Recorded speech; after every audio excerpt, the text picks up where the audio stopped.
folks, it's Mac again. This week, cybersecurity items that are often overlooked. Shout out to my follower John. Okay, how about these? Sound familiar? Nobody likes to hear you drone on and on. Physical security. What are your access controls? Locks, guards, alarms, cameras? Can someone simply walk in and walk away with valuable data on a PC, laptop, or external drive? How about lost or stolen identification badges that are not reported? Right. Do you expire your ID badges based on usage? Tailgating. I mean, who hasn't seen the doors propped wide open for one reason or another to a wiring closet or worse yet, a server room? USB drives. Users won't like it, but disable those USB ports.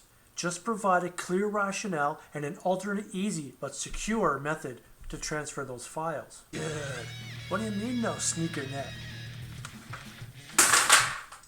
Wired port security.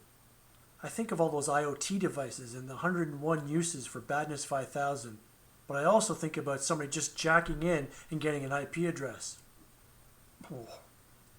Up your layer 2 prevention mechanisms. Spanning tree, port security, 802.1x, DHCP snooping.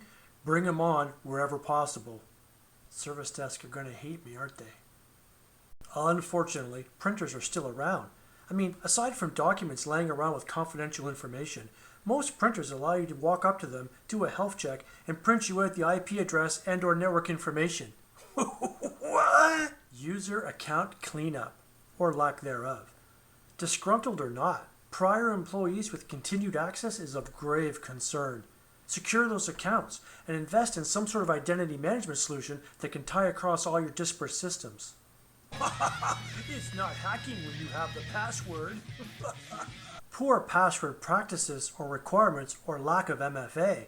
Cracked, hacked, and smacked.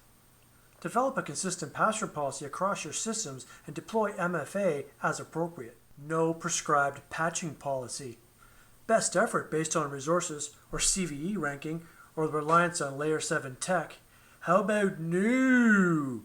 Develop a patching cadence and stick to it. Proper network segmentation. Isolate and control access to the crown jewels, but also prevent that lateral movement. Cheers. No, not that crown jewel, but I like your thinking. Inadequate encryption, not the lack thereof. Telnet, FTP, HTTP, come on. I'm referring to the use of SSL TLS protocols and cipher suites that are known to be weak. Head over to SSL Labs and prepare for some eyebrow-raising reports. Encryption at rest. In motion is pretty standard. In use, a bit harder, but at rest, it's easy to overlook. Not just data warehouses, backups, spreadsheets, and archives, but laptops and external drives. Finally, phishing and, well, social engineering of employees. These are topics all on their own, but rest assured, they both will involve some pretty comprehensive cybersecurity training to help educate and combat. Dear Heavy Metal IT Guy, what happened to your goatee? It's noticeably shorter. Well, thanks for pointing that out. All I can say is don't be overly curious when making margaritas.